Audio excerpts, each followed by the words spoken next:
नमस्कार।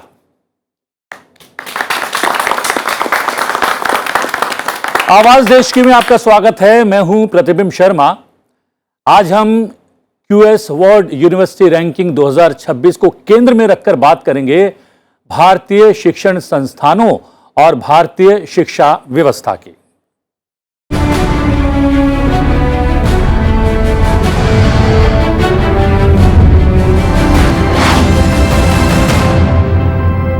शुरुआत कर रहे हैं, उससे पहले कुछ जानकारी साझा कर ले।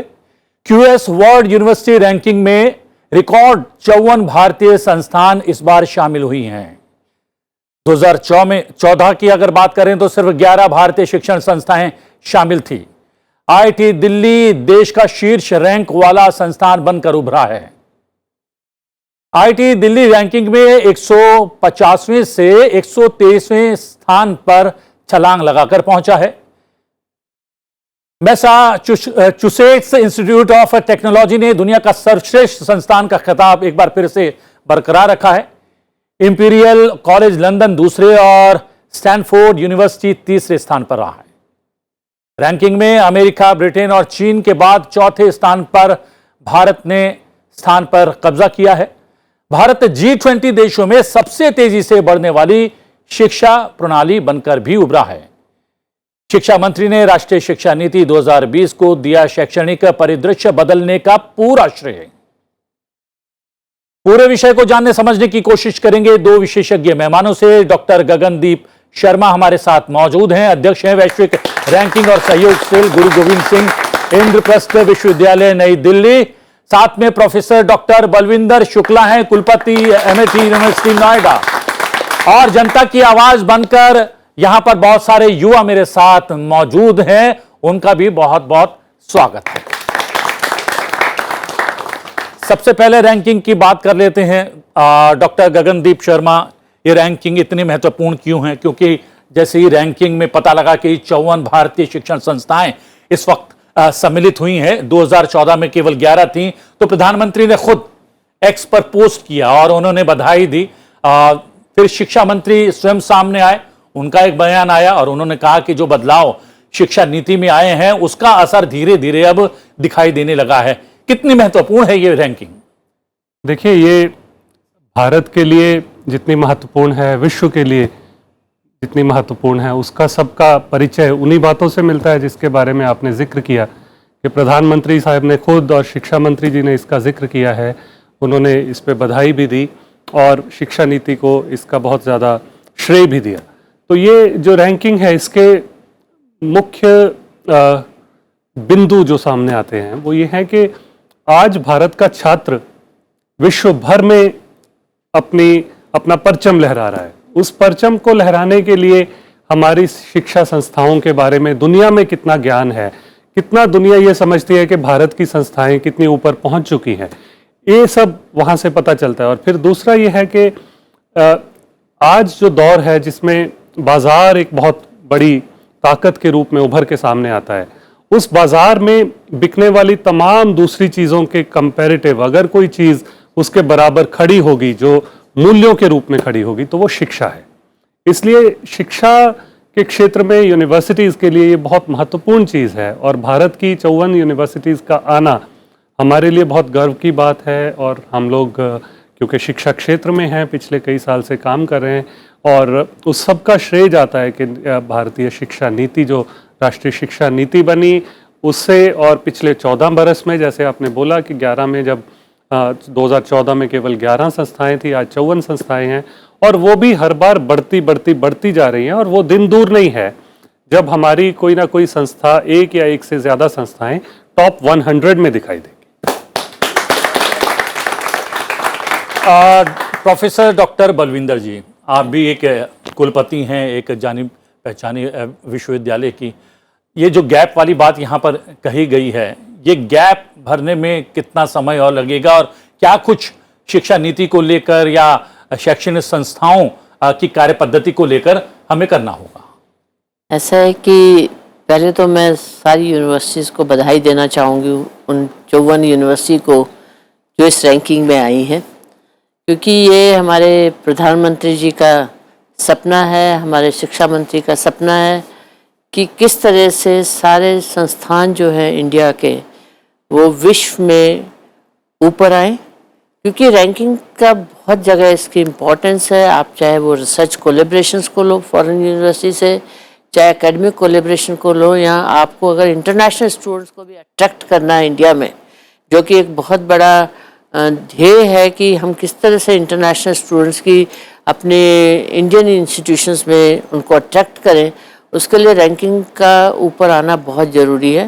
तो पिछले हमने कुछ सालों में देखा है कि जिस तरह से शिक्षा नीति आई है, उसके हिसाब से जिस तरह से यूनिवर्सिटी के एकेडमिक एडमिनिस्ट्रेटर्स, फैकल्टी, रिसर्चर्स सब ने उस पर बहुत फोकस किया है, उससे एक तो क्वालिटी ऑफ एजुकेशन इम्प्रूव हुई है, रिसर्च क्वालिटी बहुत बड़ी हुई है, और उसके साथ जो है कि रिसर्च कोलेब्रेशन, क्योंकि अगर आप क्यूएस की रैंकिंग को देखेंगे, उसके पैरामीटर्स को देखेंगे, तो उसमें रिसर्च कोलेब्रेशन बहुत इंपॉर्टेंट हैं। रिसर्च आउटकम एंड आउटरीच की जब बात करते हैं कि क्या जो आपका फैकल्टी का जो रिसर्च कितना है, उसका साइटेशन कितना है, तो जब तक वो कोलेब्रेशंस नहीं होंगे तो रैंकिंग नहीं बढ़ सकती है। तो आई थिंक कि ये जो इस बार 54 इंस्टीट्यूशन जो इंडिया के रैंकिंग में आए हैं, एक बहुत बड़ा अचीवमेंट है, और मुझे पूरी उम्मीद है कि अगले साल जब रैंकिंग होगी तो हम 100 का आंकड़ा पार करेंगे। बहुत सारे युवा यहाँ पर हैं जो शिक्षा ग्रहण कर रहे हैं, और उनको भी जो है फक्र महसूस हो रहा होगा, वो ऐसी यूनिवर्सिटी से हैं। दिल्ली यूनिवर्सिटी की बात करें, यहाँ पर बहुत सारे स्टूडेंट्स दिल्ली यूनिवर्सिटी से भी संबंध रखते हैं, वहाँ पर पढ़ाई कर रहे हैं। जो टॉप रैंकिंग भारत की तरफ से है उसमें दिल्ली यूनिवर्सिटी नंबर 1 है। कुछ सवाल कुछ पूछना चाहेंगे या कुछ साझा करना चाहेंगे कुछ स्टूडेंट्स? माइक किसके पास है जी? नमस्कार सर। नमस्कार मैम। सर मेरा ये सवाल है कि जो हमारी 2020 में न्यू एजुकेशन पॉलिसी आई, थ्योरेटिकली उसके प्रोविजंस बहुत ही शानदार है, लेकिन क्या भारतीय यूनिवर्सिटीज़ का इंफ्रास्ट्रक्चर क्या उतनी बड़ी कैपेसिटी को होल्ड करने की क्षमता रखता है? क्या हमारी फैकल्टी उसके लिए प्रॉपर ट्रेंड है? क्या हमारा सिस्टम उसको इम्प्लीमेंट करने के लिए भी तैयार है? ये बड़ा एक यक्ष प्रश्न है कि शिक्षा नीति में तो बहुत सारे बदलाव लाए गए हैं और अच्छे बदलाव लाए गए हैं, लेकिन क्या हमारे पास वो इंफ्रास्ट्रक्चर है, क्या हमारे पास वो टीचर्स हैं, क्या हमारे पास वो ट्रेनिंग है? देखिए, ये बहुत अच्छा सवाल है। मैं आपको बधाई देता हूं कि आप इस तरह से सोचते हैं, इस तरह का सवाल आपने किया। इसके जवाब में और इसके कॉन्टेक्स्ट में आप हमें ये समझना पड़ेगा कि भारतीय जो राष्ट्रीय शिक्षा नीति 2020 आई, उसमें कोई भी चीज़ ऐसी नहीं है जो आसमान से सितारे तोड़ लाने जैसी हो। वो एक फेज्ड मैनर में एक सीढ़ी दर सीढ़ी चढ़ने का काम है। जैसे मैं कुछ चीज़ों का जिक्र करता हूं, जैसे एक बात जो उसमें शिक्षा नीति में है वो होलिस्टिक एजुकेशन की है, इंटरडिसिप्लिनैरिटी की बात है। एक विद्यार्थी, एक छात्र जो फिजिक्स पढ़ रहा है, उसके लिए मैनेजमेंट के द्वार भी खोल दिए जाएं, है ना, बिजनेस एजुकेशन के द्वार भी खोल दिए जाएं, आर्ट्स के द्वार भी खोल दिए जाएं। ये जो है, जब आप इंटरडिसिप्लिनैरिटी से काम करते हैं तो आप मानव के बारे में सोच पाते हैं, वरना फिजिक्स वाला फिजिक्स के अपने एक कुकून में बंद रहता है, साइंस वाला साइंस के कुकून में बंद रहता है, मैनेजमेंट बिजनेस वाला उसमें रहता है। तो इन सबको जब खोलने की बात होती है तो आप कुछ ऐसा कर पाते हैं, आप कुछ ऐसा लिख पाते हैं, ऐसा कुछ सोच पाते हैं जो वाकई में मानव के जीवन पे असर डालता है। जब आप ऐसा कुछ सोचते हैं तो उसके बारे में दुनिया पढ़ना सुनना चाहती है, जिसके कारण आपके लिखे हुए को बाकी लोग हवाला देते हैं, उसका साइटेशंस बढ़ती है। अब वो साइटेशंस बढ़ने से, जैसे ही आपकी साइटेशंस बढ़ी तो आपके यूनिवर्सिटी का स्कोर बढ़ने लगता है, क्योंकि आपको अगर जानकारी हो तो अच्छी बात है, नहीं है तो मैं बता दूं कि क्यूएस की रैंकिंग में 20% वेटेज केवल इस चीज की है कि आपकी साइटेशंस कितनी है, साइटेशंस पर फैकल्टी कितनी है। तो मल्टीडिसिप्लिनैरिटी का एक दरवाजा जो नेशनल एजुकेशन पॉलिसी ने खोला, इसमें कुछ भी ऐसा नहीं है कि बहुत बड़ा, इसके लिए आपको बहुत बड़ा कोई इंफ्रास्ट्रक्चर चाहिए, है ना। दूसरा, एक और मैं उसके बाद फिर अगले प्रश्न की तरफ चल सकते हैं। एक दूसरी बात इसमें यह है कि इंटरनेशनली जब आप फ्लेक्सिबिलिटी देखते हैं, यूनिवर्सिटीज की जो फ्लेक्सिबिलिटी आप देखते हैं, विश्व भर में बड़ी बड़ी यूनिवर्सिटीज में, शस्त्रिस की बात की, MIT की, तो इन यूनिवर्सिटीज के पास फ्लेक्सिबिलिटी है, वो अपना सिलेबस भी खुद तय करते हैं, उसको कैसे डिलीवर करना है ये भी अध्यापक तय करता है। तो ये जब चीजें मिलती हैं तो अध्यापक को एक आजादी मिलती है और वो अपनी तरह से सोच सकता है मैं कैसे डिलीवर करूं। अध्यापक का चयन एक निष्पक्ष तरीके से होना चाहिए, लेकिन उसके बाद बाकी चीजें अध्यापक के ऊपर, यूनिवर्सिटी की चीजें यूनिवर्सिटी के ऊपर, और गवर्नमेंट का काम गवर्नमेंट के ऊपर। जब इस तरह से छोड़ दिया जाए तो ये हमारे लिए ऐसा माहौल बनाता है कि हम लोग बाहर की यूनिवर्सिटीज को अट्रैक्ट कर पाते हैं। जैसे अभी आप देख ही रहे होंगे कि भारत में करीब 5 तो एस्टेब्लिश हो चुकी हैं बड़ी यूनिवर्सिटीज अपने कैंपस लेके। साउथहैम्पटन गुड़गांव में एस्टेब्लिश हुई, डीकिन गिफ्ट सिटी में एस्टेब्लिश हुई। इसी तरह से और यूनिवर्सिटीज को लगेगा कि भाई भारत में जाके हमें अपना कैंपस खोलना है, तो हमारे बच्चों को बाहर जाने की ज़रूरत नहीं है उस तरह के एजुकेशन के लिए। ये सब नेशनल एजुकेशन पॉलिसी की ही करामात है कि उसने ऐसा माहौल बनाया। प्रोफेसर डॉक्टर बलविंदर, क्या विश्वास बहाल हो रहा है, इंफ्रास्ट्रक्चर की बात करें या यहाँ के वातावरण की बात करें, कि बाहर की बड़ी यूनिवर्सिटीज़ भी यहाँ पर अपने शिक्षण संस्थान शुरू कर रही हैं? ऐसा है कि बाहर की यूनिवर्सिटीज़ ने ये देखा है कि बहुत सारे इंडियन स्टूडेंट्स फॉरेन यूनिवर्सिटीज़ में जाते हैं। उन्होंने पहले तो बहुत सारी यूनिवर्सिटी ने ये रास्ता चूज़ किया कि हम किस तरह से इंडियन यूनिवर्सिटी के साथ कोलेब्रेशन करें ताकि इंडिया के स्टूडेंट्स हैं। उन्होंने देखा कि कोलेब्रेशन के थ्रू काफ़ी स्टूडेंट जो हैं उन यूनिवर्सिटी में जाते हैं, लेकिन ज़्यादा स्टूडेंट अट्रैक्ट करने के लिए उन्होंने सोचा कि क्यों ना कैंपस यहीं पे खोले जाए। और वो सिर्फ इसी की वजह है कि जिस तरह का अब इंफ्रास्ट्रक्चर डेवलप हो रहा है इंडिया में, और उस इंफ्रास्ट्रक्चर को देखते हुए फॉरेन यूनिवर्सिटीज़ अट्रैक्ट हो रही हैं। लेकिन इम्पॉर्टेंट ये है कि ये फॉरेन यूनिवर्सिटीज़ आके किस लेवल तक अपने आप को इस्टेब्लिश करेंगी, just for the teaching learning और द रिसर्च के लिए भी वो अपने आप को इस्टेब्लिश करेंगे, और एम्प्लॉयबिलिटी के लिए भी अपने आप को इस्टेब्लिश करेंगे। तो वो आने वाले वक्त में दिखेगा कि जो फॉरेन यूनिवर्सिटीज़ हैं वो क्या कुछ देती हैं स्टूडेंट को, क्योंकि अंत में जो भी ग्रेजुएट है उसको अंत में एम्प्लॉयबिलिटी चाहिए, उसको अपना स्टार्टअप के लिए हेल्प चाहिए, उसको अपनी हायर एजुकेशन के लिए हेल्प चाहिए।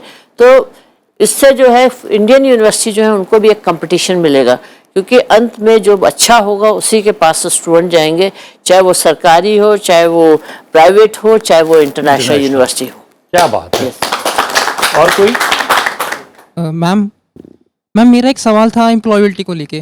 तो मैम अभी हमारी जो रैंकिंग है वो यूनिवर्सिटीज़ में काफ़ी बड़ी है, स्टैंडर्ड भी बड़ा है एजुकेशन का, लेकिन मैम एम्प्लॉयबिलिटी अभी कहीं ना कहीं कम रहती है।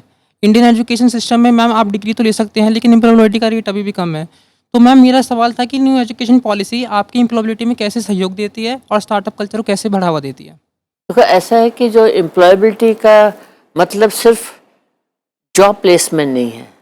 एम्प्लॉयबिलिटी का मतलब है कि कोई जॉब के लिए जा रहा है, कोई अपना बिजनेस खुद शुरू कर रहा है, या कॉम्पिटिटिव एग्जामिनेशन में जा रहा है, या हायर एजुकेशन के लिए जाके उसके बाद अपने सोचेगा, या फैमिली बिजनेस में भी वापस जा रहा है। तो आज की तारीख में शिक्षा संस्थानों की जो रिस्पॉन्सिबिलिटी है, और जो कि नेशनल एजुकेशन पॉलिसी से आई है, कि आप हर एस्पिरेशन को कैसे सपोर्ट करते हैं।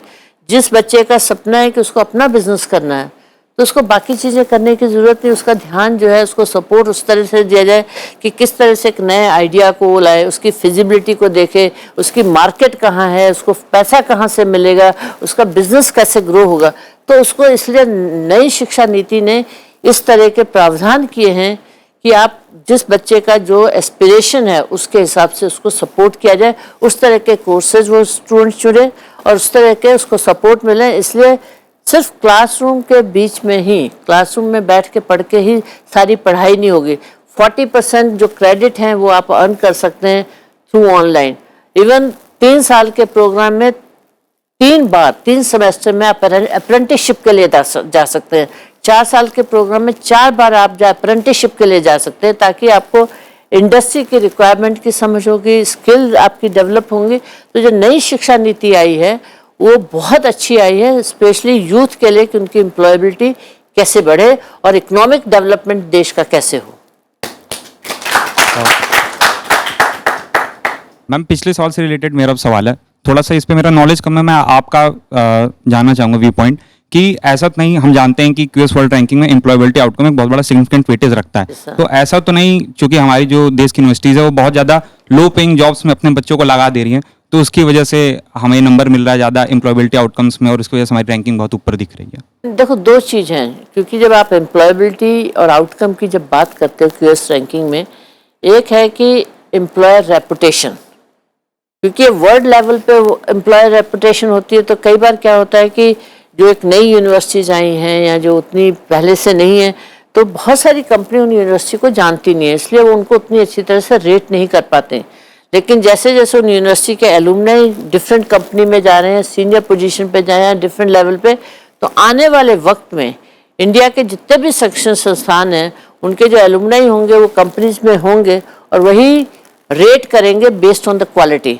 तो आने वाले वक्त में ये नहीं कि उसको सैलरी कितनी मिलती है, इम्पॉर्टेंट ये है कि आप कंट्रीब्यूट क्या करते हैं ऑर्गेनाइजेशन में, आपकी क्वालिटीज़ क्या है, क्योंकि कोई भी कंपनी किसी यूनिवर्सिटी को रेट ये करेगी कि वहाँ के ग्रेजुएट्स के क्वालिटी क्या है और क्या परफॉर्म करते हैं और क्या उनके जो वैल्यू सिस्टम है, जो कि बहुत इंपॉर्टेंट है। इस तरीके से ड्राइविंग सीट पर भी आ जाएंगे इंडियंस। गगन जी, आप भी कुछ इस पर कुछ तो कहना इसमें देखिए, मैं दोनों सवालों के बारे में कुछ एक दो बिंदु रखना चाहता हूँ। एक तो जब आप एम्प्लॉयबिलिटी की बात करते हैं तो उसमें जो बातें अभी तक हुई उसके अलावा दो और चीजें देखने की जरूरत है। पहली बात यह कि एम्प्लॉयबिलिटी अपने आप में कोई ऐसा नहीं है कि हम शिक्षण संस्थान ही एम्प्लॉयबिलिटी बनाएंगे।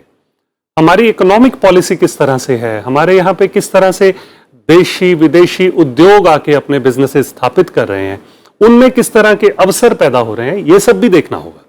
तो नेशनल एजुकेशन पॉलिसी अपने आप में एक अलग डॉक्यूमेंट के रूप में नहीं देखा जाना चाहिए। उसके संग ये भी देखना है कि इंडस्ट्रियल पॉलिसी किस तरह से चल रही है, इकोनॉमिक पॉलिसी किस तरह से चल रही है। तो जैसा कि आप सब देख ही पा रहे होंगे कि जो पिछले करीब 12-14 साल 11-12 साल तो इस सेम सरकार को हो गए, तो इस समय के दौरान जो काम हुए कि जिस तरह से इकोनॉमिक पॉलिसी को पुश दिया गया, औद्योगिक पॉलिसी को पुश दिया गया, उससे बहुत सारे औद्योगिक संस्थान, वैश्विक औद्योगिक संस्थान भारत में आके स्थापित हुए और उन सब ने हायरिंग्स जो हैं अपने देश से करनी शुरू की। एक तो ये है, इसी कारण से कोविड के जैसे महामारी के दौरान भी भारत की जो अर्थव्यवस्था है वो ठीक ठाक चलती रही। एक ये बात है। दूसरी बात है जो आपने इंडिकेट भी किया था, जो सवाल पूछा था जिस छात्र ने, उन्होंने इंडिकेट भी किया था स्टार्टअप कल्चर। तो स्टार्टअप कल्चर के बारे में आप नीति आयोग की कुछ स्कीम्स को देखें, जैसे पिछले कुछ वर्षों से चल रही अटल इंक्यूबेशन मिशन AIM, जिसको कि अभी इसी वर्ष दोबारा से उसको पुनर्जीवित दोबारा से दिया गया, उसको और पैसा दिया गया, एक्सपेंशन दी गई। वो जो स्कीम है उसके तहत कितना कुछ काम देश में नए नए स्टार्टअप्स ने किया, नए नए इंक्यूबेटर्स ने, प्री इंक्यूबेटर्स ने, उन सब स्टेजेस में काम हुआ, जिसके कारण ये सारे इंक्यूबेटर्स ना सिर्फ महानगरों में बल्कि टियर 2 टियर 3 छोटे शहरों में भी जो यूनिवर्सिटीज हैं वहां पे भी फंडिंग्स दी गई। 500 करोड़ रुपया सरकार ने उन यूनिवर्सिटीज को दिया कि आप अपने नए छात्रों को लेके आए। वो भी एक एम्प्लॉयबिलिटी है और वो आगे जैसा कि सरकार का विजन भी है, you do not have to be essentially a job seeker, you have also got to be a job provider. तो आप जॉब प्रोवाइडर भी बनते हैं। तो ये कुछ मेरे विचार हैं जो इस बारे में मुझे लगता है कि इनके साथ एम्प्लॉयबिलिटी आउटकम भी इंक्रीज होती है और दूसरा जो है एम्प्लॉयर रेपुटेशन भी इंक्रीज होती है। आपके जो चिंता है कि क्या वो छोटे छोटे रोजगार के साथ तो नहीं हो रहा है, तो उन सब का वेटेज है, कितना सैलरी पैकेज मिला आपको, कितने लोग एम्प्लॉय हुए, उन सबको मल्टीप्लाई करके फिर उसका वेटेज बनाया जाता है। तो ऐसा नहीं है कि केवल वो ऐसा कि मैंने 10,000 रुपए पे 500 जॉब्स लगवा दी तो वो हो गया, नहीं, ऐसा नहीं। सर मेरा आपसे भी एक सवाल था, जैसा सर आपने कहा कि NEP में कुछ ऐसा नहीं है कि जो एकदम इम्पॉसिबल हो, तो सर ये वायदा किया गया था कि जो NEP के तहत जो स्किल कोर्सेज आए हैं जैसे सेक वैक, तो उनको डिजिटली पढ़ाया जाएगा इंडस्ट्री के बेस्ट एक्सपर्ट द्वारा, I think national digital university के प्रोग्राम के तहत। तो वो प्लान सर कितना इंप्लीमेंट हो पाया? हाँ देखिए, मैंने कहा था कि कुछ भी असंभव वाली बात नहीं है नेशनल एजुकेशन पॉलिसी में, राष्ट्रीय शिक्षा नीति में। वो step by step phased process है। आपने कहा जैसे डिजिटल का, तो NPTEL for example, MOOC for example, वो सब चीजें शुरू हो गई हैं, है ना। कुछ ऐसी चीजें हैं जहां पे हम पहले से चल पड़े थे, सत्या नाडेला, इंदिरा नोई, है ना, सुंदर पिचाई, इन सब लोगों की बात करें, ये लोग अभी तो नहीं पढ़ के गए हैं भारत से या विदेश से, अभी तो नहीं उठे हैं, ये तो 40-40, 45-45 साल की उम्र के या उससे भी ज्यादा उम्र के लोग हैं। तो भारत का शिक्षा सिस्टम ऑलरेडी बहुत सॉलिड था, लेकिन उसको और मॉडर्नाइज करने की जरूरत थी। तो जैसा आपने कहा, डिजिटल क्षेत्र में और दूसरे क्षेत्रों में जिस तरह से मॉडर्नाइजेशन हुई है, उसके इम्पैक्ट, उसके परिणाम दिखने शुरू हो गए हैं। यूनिवर्सिटीज ने, आईआईटीज ने, इवन स्टेट यूनिवर्सिटीज ने, इवन प्राइवेट यूनिवर्सिटीज ने ये सब काम करने शुरू कर दिए। इसके और परिणाम आपको दिखने में थोड़ा समय लगेगा। जो बच्चा 2020 में भी एडमिट, 2020 में शिक्षा नीति आई, तो जो बच्चा 21 में भी एडमिट हुआ होगा 4 साल की बीटेक में, वो भी 2024 में पास आउट हुआ होगा, है ना। तो वो किस तरह से परफॉर्म कर रहा है उसको देखना पड़ेगा हमें 1-2 साल, 2-4 साल और। तो इस तरह से समय चूंकि दौड़ रहा है, लिमिटेड हमारे पास टाइम है, तो 3-4 सवाल जल्दी से ले लेते हैं। सर, मेरा प्रश्न है इन्हीं के प्रश्न को, जैसे सैक वैक का जितना भी पेपर होता है, तो जैसे ही सेमेस्टर प्रारंभ होती है और उसके बाद में जब अंत होता है उसका, तो अधिकतर अंक मतलब प्राप्त करने के लिए, उसको गेन करने के लिए हो जाता है, मतलब किसी भी तरीके से उसको प्रैक्टिकली रूप में हम नहीं कर पाते हैं।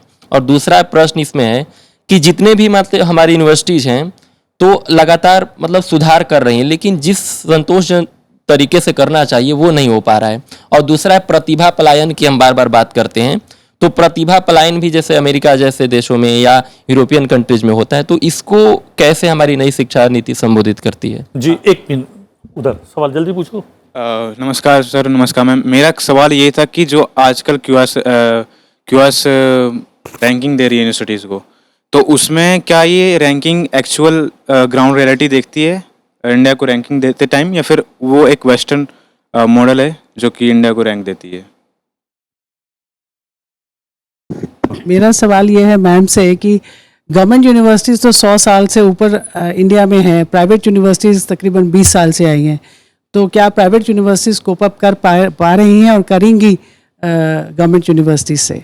3 सवाल हैं। एक तो रैंकिंग का जो वैल्यूएशन है वो कैसे होता है, और इस बच्चे का सवाल जो है बहुत महत्वपूर्ण था पलायन को लेकर। और हाँ, तो मैं इन्हीं के सवाल से शुरू करता हूँ। पहला तो बहुत ब्रीफ में आपको टेस्ट रिजल्ट्स वाली बात पे, हर यूनिवर्सिटी का अपना अपना स्ट्रक्चर है और अपना अपना रिफॉर्म करने का तरीका है। कोई यूनिवर्सिटी बहुत तेज़ी से रिफॉर्म कर रही है और टेस्ट का रिजल्ट एकदम से आ जा रहा है। जैसे मैं अपनी यूनिवर्सिटी की बात करूं तो हमारे बीटेक का 4th ईयर का या 8th सेमेस्टर का एग्जाम जिस दिन आप लिखते हैं उसके 2 हफ्ते के अंदर आपका रिजल्ट आ जाता है। इस तरह से अलग अलग यूनिवर्सिटीज़ ने अलग अलग पैटर्न अपनाया है और वो तेज़ी से रिफॉर्म कर रही हैं, लेकिन जहाँ पे कुछ समस्याएं हैं उनको भी सॉल्व करने के लिए काम हो रहा है। ब्रेन ड्रेन की बहुत ही इंपॉर्टेंट बात है। मुझे लगता है कि इस चीज़ को थोड़ा नए तरीके से और दूसरे तरीके से देखना ज़रूरी है। वो दूसरा तरीका क्या है, हम अपने आप को विश्व गुरु के रूप में जब देखते हैं तो हमारे लिए पूरा विश्व एक गांव की तरह है। तो भारत का बच्चा अगर जाके पोलैंड में पढ़ता है, या भारत का बच्चा जाके मान लीजिए आप चेकोस्लोवाकिया में पढ़ता है या अमेरिका में पढ़ता है या वहां जाके जॉब करता है, तो ऐसा नहीं है कि वहां परमानेंटली सेटल हो जाता है। वो वापस भी आता है, जब अवसर मिलता है तो वापस भी आता है। इसी तरह से प्रोफेसर लोगों का भी बात है, वो एक जगह पे पढ़ाते हुए, आजकल विश्व में विजिटिंग प्रोफेसर्स का समय है, एक जगह से जाके दूसरी जगह जाएं, वहां पे अवसर है, उसको पूरा करें। लेकिन आपके मन के अंदर माँ भारती बसी है, ये आपके लिए सबसे ज्यादा महत्वपूर्ण बात है कि आप अपने देश के लिए काम कर रहे हैं, चाहे आप भारत में कर रहे हो या दूसरी जगह पे कर रहे हो। जहां अवसर मिलेगा वहां जाएंगे और वहां से वापस अपने देश में आके अपने देश को और आगे बढ़ाने में योगदान देंगे। ये ब्रेन ड्रेन के बारे में एक नया पर्सपेक्टिव है जिसको हमें सोचना चाहिए। क्राइटेरिया की जो आपने बात की, वो क्राइटेरिया सिमिलर क्राइटेरिया है विश्व भर में। वही विश्व को एक गांव समझ के हमें चलना पड़ेगा। ऐसा नहीं है कि हम अपने आप को एक दूसरा खित्ता समझ लें और फिर दूसरे मुल्क को दूसरा खित्ता समझ के, नो। तो we will have to adopt to the universal criteria, वही हम अडॉप्ट करने की कोशिश भी कर रहे हैं। और क्यूएस का भी क्राइटेरिया उसी तरह से। मैडम का बड़ा इंटरेस्टिंग सवाल था प्राइवेट यूनिवर्सिटीज़ के मामले में। तो प्राइवेट यूनिवर्सिटीज़ में जिस तरह से पिछले कुछ वर्षों में देखने में आया है, मैं तो खुद देख के आया हूँ बहुत सारे देशों में प्राइवेट यूनिवर्सिटीज़ के, भारतीय प्राइवेट यूनिवर्सिटीज़ के कैंपस बाहर बने हैं। हम सरकारी यूनिवर्सिटी हैं, हमें गाम्बिया में हम एक अपना कैंपस बना रहे हैं, आईआईटी दिल्ली का मॉरिशस में कैंपस है, आप लोगों का उज्बेकिस्तान में कैंपस है, मैंने देखा है वो कैंपस, मैं खुद देख के आया हूँ ताशकंद में। तो इस तरह से private universities are second to none, and I am sure that they will excel as much as any other state university और इवन आईआईटी आईआईएम्स। जी, पहले तो मैं आप ही के सवाल का जवाब दूंगी कि ऐसा है कि जो रैंकिंग है और जो जिस तरह से कि रैंकिंग आई है और नेशनल एजुकेशन पॉलिसी आई है, उसमें बहुत सारी चीज़ें जो कही गई हैं। एम्प्लॉयबिलिटी बहुत इम्पॉर्टेंट है और जिस पे कि बहुत गवर्नमेंट के भी बहुत सारे इनिशिएटिव्स हैं और यूनिवर्सिटी खुद में ही बहुत सारे इनिशिएटिव ले रहे हैं, क्योंकि उनके लिए अंत में ये है कि उनका जो स्टूडेंट है वो ग्रेजुएट होके कहाँ जाता है और क्या कंट्रीब्यूट करता है। और दूसरा जो है कि इंडिया की यूनिवर्सिटीज़ पहले रैंकिंग में क्यों नहीं आई और अब क्यों बढ़ रही हैं, क्योंकि ये एक अवेयरनेस आई है इंडियन यूनिवर्सिटीज़ में कि पैरामीटर समान है, चाहे वो यूएस हो, चाहे यूके हो, चाहे चाइना हो, चाहे इंडिया हो, सबके लिए पैरामीटर बराबर हैं। इसलिए फोकस होने लगा है कि एक तो रिसर्च पे फोकस करो, दूसरा जो है कि इंटरनेशनल कोलेब्रेशन पे फोकस करो, तीसरा जो है कि एम्प्लॉयबिलिटी पे फोकस करो, ताकि आप जो है अपनी एकेडमिक रेपुटेशन भी बढ़ा सकें। और आने वाले वक्त में जो होगा कि जिस तरह से नेशनल एजुकेशन पॉलिसी ने इतना ज़्यादा ओपन किया है, फ्लेक्सिबिलिटी दी है यूनिवर्सिटीज़ को, और उस फ्लेक्सिबिलिटी से इनोवेशन की गुंजाइश बढ़ गई है। और दूसरा जो एक बहुत मोटिवेटिंग फैक्टर है विकसित भारत का, क्योंकि हर यूनिवर्सिटी ये देख रही है कि हम उस विकसित भारत में हमारे ग्रेजुएट कैसे कंट्रीब्यूट करें। तो हर एक यूनिवर्सिटी ये सोचे कि हमारे स्टूडेंट, हमारे फैकल्टी, हमारे रिसर्चर जो है ज़्यादा से ज़्यादा उस तरफ रिसर्च इनोवेशन के थ्रू कंट्रीब्यूट करें, चाहे वो प्राइवेट यूनिवर्सिटी हो या गवर्नमेंट यूनिवर्सिटी हो। तो जो ये क्वेश्चन था कि प्राइवेट गवर्नमेंट यूनिवर्सिटी तो बहुत लंबे समय से हैं और प्राइवेट यूनिवर्सिटी तो अभी नहीं आई हैं। आई थिंक एक जो डार्विन की बड़ी ओल्डेस्ट थ्योरी है सर्वाइवल ऑफ द फिटेस्ट, तो इससे गवर्नमेंट और प्राइवेट का नहीं, इसमें यह है कि कौन कितनी तरह से अपने आप को डेवलप करता है, अपना एकेडमिक स्ट्रक्चर बनाता है, अपना रिसर्च इंफ्रास्ट्रक्चर बनाता है, किस तरह की फैकल्टी रिक्रूट करता है, किस तरह से स्टूडेंट को सपोर्ट करता है और इंटरनेशनल कोलेब्रेशन करता है, और वो सस्टेनेबल है कि नहीं है, वो बहुत इंपॉर्टेंट है। वन टाइम तो आपने अचीव करिए, लेकिन आप उसको सस्टेन कर पाए रहना बहुत जरूरी है। और जैसा आपने कहा कि विकसित भारत के लिए इनोवेशन जरूरी है, इनोवेशंस के लिए अनुसंधान और रिसर्च जरूरी है। अनुसंधान और रिसर्च पर भी हम आने वाले समय में और ज्यादा काम करेंगे, जिससे हम विकसित भारत के लक्ष्य को हासिल कर पाए। प्रोफेसर डॉक्टर बलविंदर जी आपका और गगन जी आपका बहुत बहुत धन्यवाद। बहुत सारे बिंदु पर प्रकाश डाला, और धन्यवाद जनता जनार्दन का। आवाज देश की में आज के लिए इतना ही। आवाज देश की में आपसे फिर भेंट होगी एक नए विषय के साथ। फिलहाल मुझे आज्ञा दीजिए, लेकिन बने रही संसद टीवी के साथ। नमस्कार।